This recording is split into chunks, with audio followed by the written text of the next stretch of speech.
વિદ્યાર્થી મિત્રો, જય સ્વામિનારાયણ. ધોરણ 9 ગુજરાતી મીડિયમ.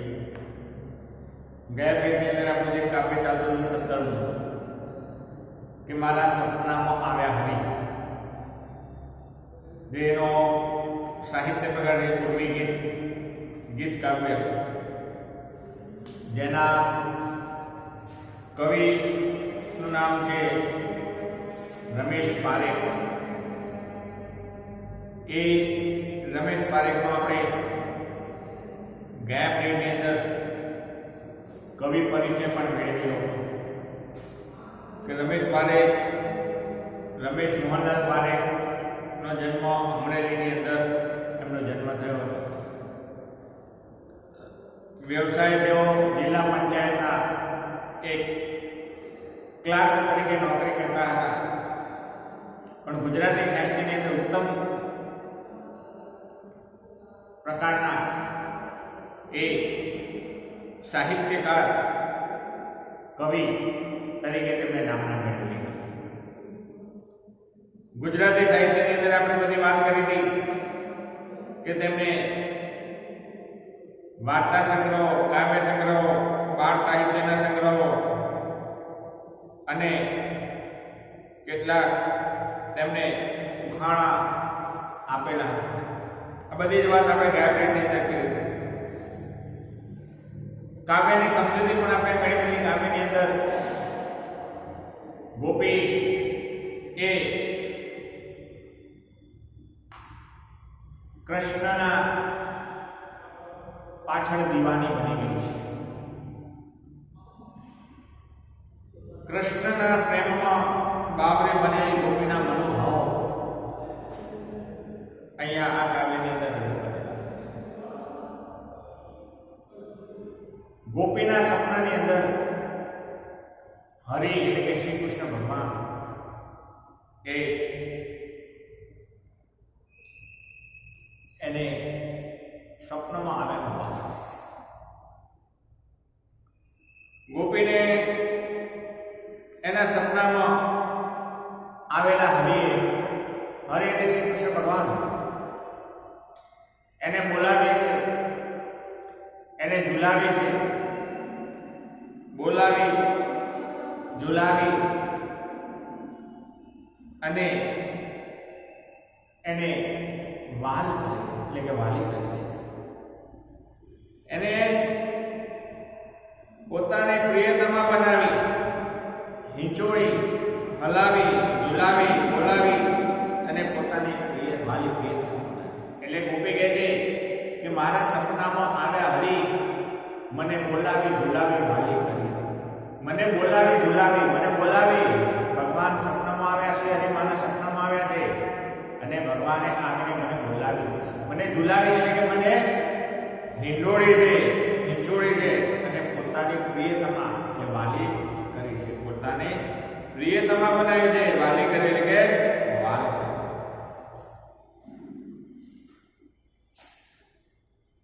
ભગવાન શ્રી હરિ કેવી રીતે આવે છે મારા સપનામાં? મારી સામે આવીને ઊભા છે. મરકત મરકત, મરકત મરકત એટલે કે ધીમું ધીમું મંદ મંદ હાસ્ય હસી રહ્યા છે. ગોપી માનવા તૈયાર નથી કે શ્રી કૃષ્ણ ભગવાન મારા સપનામાં આવે છે, મારા સામે આવીને ઊભા છે, મને બોલાવે છે, ઝુલાવે છે, મને વાલી કરે છે, મને પ્રેમ કરે છે, મને તેની પ્રિયતમા બનાવે છે અને મારી સામે આવીને મરકત મરકત હસી રહે છે, મંદ મંદ હસી રહે છે. એ બીજું કોઈ નહીં પણ મારી મનની દ્વારિકાનો સુખો, મારા મનના દ્વારિકાનો સુખો. દ્વારિકાના સુખા કોણ હતા? શ્રી કૃષ્ણ ભગવાન.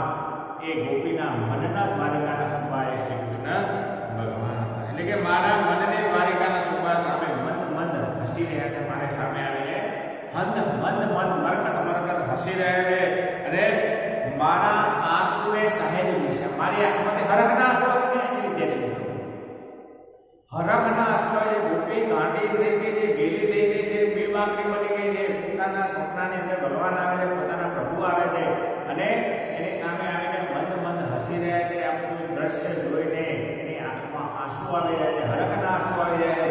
ત્યારે ભગવાને ગોપીના આંખમાંથી આંસુ લૂછ્યા છે. અને આ મંગળ પ્રસંગે આપણા ઘરે પણ કોઈ ગુરુજી આવવાના હોય, કોઈ સ્વામી આવવાના હોય, કોઈ ભગવાન આવવાના હોય, ત્યારે આપણા આ મંગળ પ્રસંગે આપણે ભાન ભૂલી જઈએ છીએ અને આપણે શું કરવું શું ના કરવું, ક્યાં બેસાડે, ક્યાં ઉઠાડે, બધું આપણે ભરાપ હોય છે કે આપણે શું કરીએ મહેમાન ગતિ સ્વાગત કરવા માટે. ત્યારે આ ગોપીએ ભગવાનને પોતાના સપનામાં આવે છે. તે સપનામાં આવે છે તો એમના માટે કંસાર મેળવા માટે આધણ મેળવ્યા કરવા કંસારને રાંધવા માટે. કંસાર એટલે શું વિદ્યાર્થી મિત્રો? મિષ્ટાન. કંસાર એટલે ઘઉંના લોટમાંથી બનાવેલું ઘી ગણ નાખીને બનાવેલી એક વાનગી, એને કંસાર કે શબ્દ શું માટે એક શબ્દની અંદર પૂછાય છે. તો આ કંસાર મૂકવા માટે મેં આધણ મૂક્યું, ગરમ પાણી મૂક્યું ચૂલા ઉપર, અને આ કંસાર એ ગરમ પાણીની અંદર પૂરવાને બદલે મેં ઓરી દીધો આખો મારો સંસાર. શું કે છે? એમાં ઓરી દીધો મેં સંસાર, એટલે કે મેં મારો સમગ્ર સંસાર ઓરી દીધો, અર્થાત મારું સમગ્ર જીવન પ્રભુના ચરણોની અંદર સમર્પિત કરી. પ્રભુને મારું જીવન સમર્પિત કરી દીધું છે અને મેં આખો સંસાર મારો એની અંદર પ્રભુમય બનાવી દીધો, ઓરી દીધો છે. ત્યારે ભગવાન બોલ્યા, આ જોઈને ભગવાન બોલ્યા, હરિ બોલ્યા, હરિ એટલે ભગવાન. ભગવાન બોલ્યા, અરે બાવરી, અરે બાવરી એટલે ગીલી ગાંડી. અહીંયા બાવરી એટલે શું? ભયથી બીવડ બનેલી ગભરું બે બાકડે, પણ અહીંયા ગીલી, ભગવાનના પ્રેમમાં ડૂબેલી, ભગવાનમય બનેલી એ ગોપીને કહે છે કે અરે બાવરી, તું આટલી ગાંડી થઈ ગઈ છે, આટલી બેબાકડી શા માટે બની છે? મારા સપનામાં આવ્યા હરી.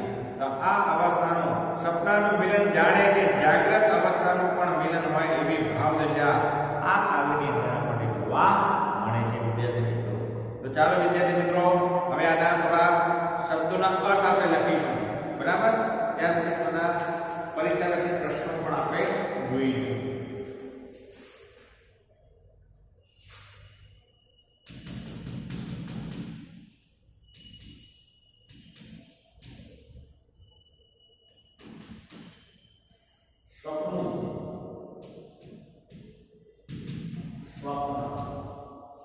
નિદ્રામાં આવતું સ્વપ્ન, મરકત મરકત, મદ મદ હાસ્ય,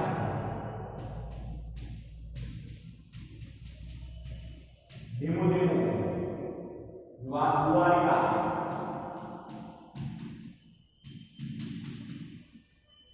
દ્વારકા, સુવા, પ્રદેશમાં બળો,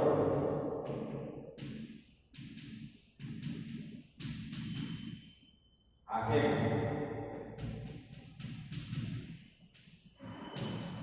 અહીં દ્વારકા નગરીમાં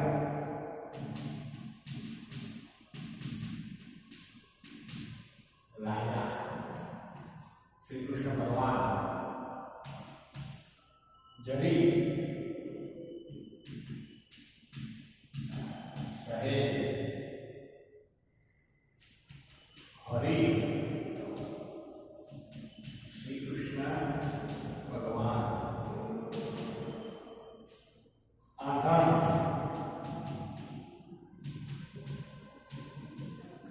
રસોઈ તૈયાર કરવા માટે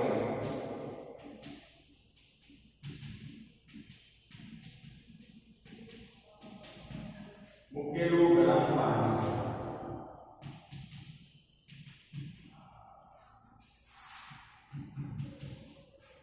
કંસાર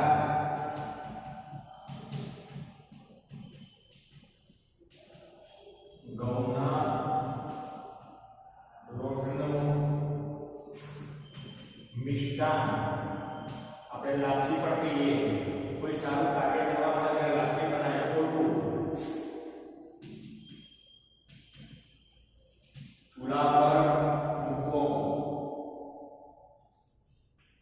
ચૂલા પર મૂકેલા આધણમાં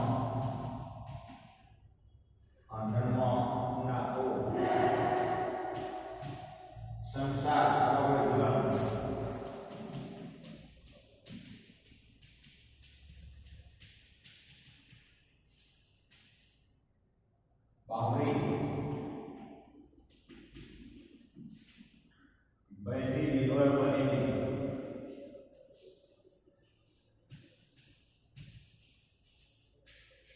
ગભરું બેબાકડી પણ અહીંયા કયા અક્ષર આવે છે ગીરી કૃષ્ણની પાછળ બનેલી ગીરી તળપદા શબ્દો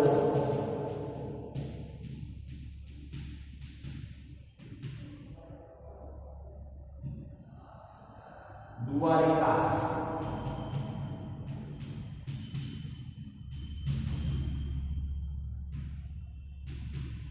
દ્વારકા મેલ્યા મૂક્યા ત્યાર પછી વિદ્યાર્થી મિત્રો અહીંયા શબ્દ સ્વર વ્યંજન છૂટા પાડવા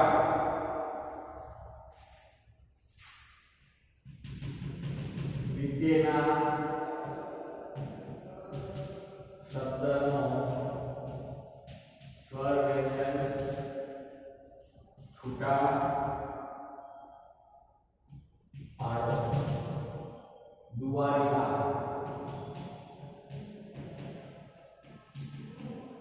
વિદ્યાર્થી આપણે તમને સમજાવ્યું દ વત્તા ઉ વત્તા વ વત્તા આ વત્તા ર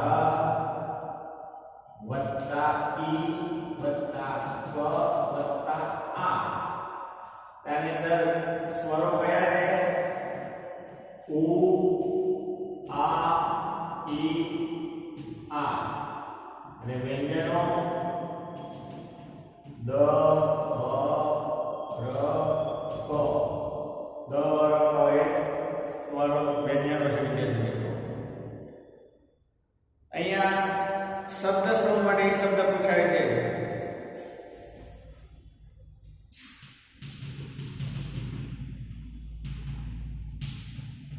શબ્દ સમૂહ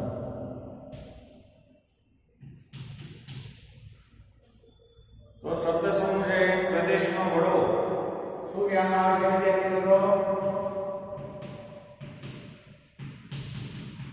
સુબો રાજા ત્યાર પછી ગમનાર રોટનું મિષ્ટાન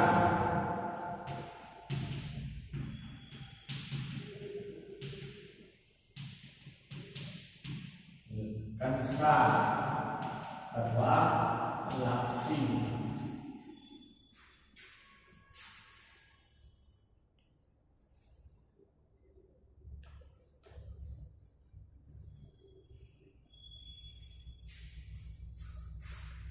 પરીક્ષા લક્ષી પ્રશ્નોની વાત કરીશું વિદ્યાર્થી મિત્રો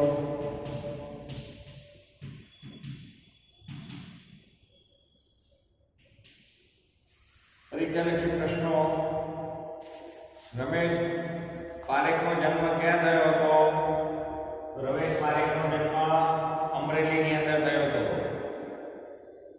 મારા સપનામાં આવ્યા હરી એ શામાંથી લેવામાં આવેલું છે તો 6 અક્ષરના નામનો સંગ્રહ 6 અક્ષરના એની અંદરથી લેવામાં આવેલું આ કુર્મી ગીત છે રમેશ પારેખના નાટકનું નામ આપો વિદ્યાર્થી મિત્રો રમેશ પારેખના નાટકનું નામ મરણોત્તર સંપાદનો પછી 6 અક્ષરનું એમના નાટકનું નામ શું હતું વિદ્યાર્થી મિત્રો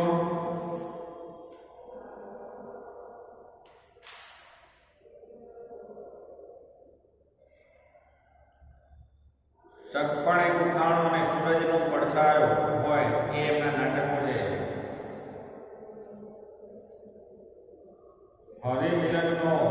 મિલનને તમારા શબ્દમાં વર્ણવો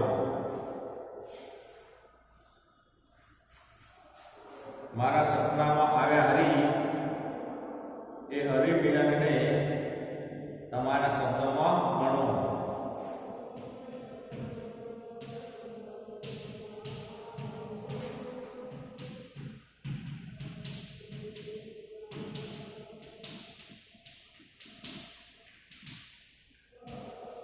બીજો પ્રશ્ન છે, ભગવાને સપનામાં આવીને શું કર્યું?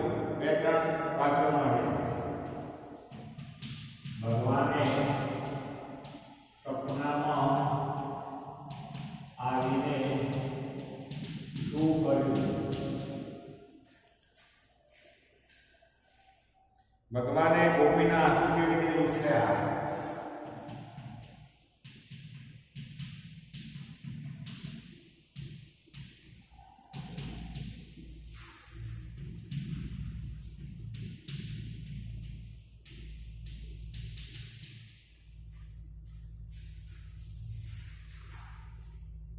વિદ્યાર્થી મિત્રો, આ પરીક્ષા લક્ષક પ્રશ્નો છે અને હરિ વિનંદનો તમારા શબ્દોમાં 2018 ની અંદર એ બીજી પરીક્ષાની અંદર પૂછાયેલો, વાર્ષિક પરીક્ષાની અંદર પૂછાયેલો પ્રશ્ન છે. ત્યાર પછી વિકલ્પની આપણે વાત કરીએ તો સપનામાં આવેલા હરિએ ગોપી પ્રત્યે કઈ રીતે પ્રેમ દર્શાવ્યો? તો સપનામાં આવેલા હરિએ ગોપીને બોલાવી છે, ઝુલાવી છે અને વાલ કરીને પ્રેમ દર્શાવ્યો છે. નીચેનામાંથી કયું વાક્ય ગોપીને લાગુ પડતું નથી? તો હરિએ અબોલા લીધા હતા એ ગોપીને લાગુ પડતું નથી. ત્યાર પછી મારા મનના દ્વારિકાના સુબા એટલે શું? મારા મનના દ્વારિકાના સુબા એટલે કે દ્વારકા નગરીના રાજા શ્રી કૃષ્ણ ભગવાન. કાવ્ય નાયિકા શા માટે બાવરી બની છે? તો કાવ્ય નાયિકા શ્રી કૃષ્ણને પામવા માટે બાવરી બની છે. મારા મનને દ્વારિકાના સુબા પંક્તિમાં કાવ્ય નાયિકાનો ભાવ તો સમર્પણનો ભાવ અહીંયા દર્શાવે છે. કાવ્ય નાયિકાએ આધારમાં શા માટે મૂક્યું હતું? કાવ્ય નાયિકાએ આધાર કંસાર બનાવવા માટે આધાર મૂક્યું હતું. ગોપી આધારમાં શું કરી દીધું? ગોપી આધારમાં પોતાનો સંસાર, પોતાનું જીવન ઓરી દીધું. આધારમાં સંસાર ઓરી દીધેલો જોઈ હરિ શું બોલ્યા? આધારમાં સંસાર ઓરેલો જોઈને હરિ બોલ્યા, અરે બાવરી, એમ હરિ બોલ્યા. એમાં ઓરી દીધો મેં સંસારના પંક્તિ શું ભાવ સૂચવે છે? તો કાવ્ય નાયિકાનો સમર્પણનો ભાવ અહીંયા સૂચવે છે. બરાબર વિદ્યાર્થી મિત્રો? ત્યારે અહીંયા આ કાવ્યની અંદરથી, પરીક્ષાની અંદરથી 2-3 પ્રશ્નો પૂછાઈ શકે એવા છે વિદ્યાર્થીઓ. તો આવતા પેઢીની અંદર બીજા કાવ્ય પાઠ સાથે આપણે ફરી મળીશું. જય સ્વામી.